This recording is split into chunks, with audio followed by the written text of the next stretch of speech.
தமிழ்நாட்டில் இருக்கக்கூடிய ஒட்டுமொத்த செய்தி நிறுவனங்களுக்கு வணக்கங்க.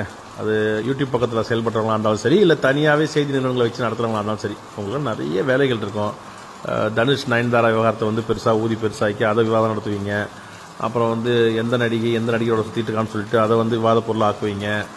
அப்புறம் பார்த்தீங்கன்னா எந்த சாமியாரினி வந்து 3வது கல்யாணம் பண்ணியிருக்கான்னு சொல்லிட்டு அவரோட முதலிரவு காட்சி வரைக்குமே போய் எக்ஸ்ப்ளோர் பண்ணுவீங்க. ரோபோ சங்கர் பொண்ணுடைய வளைகாப்புக்குள்ளே போய் கடைசி பந்தி முடிகிற வரைக்கும் காட்டு இருந்து பாத்திரம் பண்ணலாம் கழுவி முடிச்சு வர வரைக்கும் உட்காந்துட்டு வீடியோ எடுப்பீங்க. சென்னையில் மழை வந்துச்சுன்னா தெரு கேமரா வச்சுட்டு கழுத்தளவு தண்ணியில் நின்றுக்கிட்டு பேட்டி மேலே பேட்டி கொடுத்து எங்களை விடிய வரைக்கும் சாகடிப்பீங்க. ஆனால் இப்போ 12/12/2024 வியாழக்கிழமை அன்னைக்கு நான் இப்போ ரெக்கார்ட் பண்ணிருக்க வீடியோ பாருங்கள். 2 நாளாக டெல்டா மாவட்டத்தில் மழை கொட்டி தீர்த்துட்டு இருக்கு.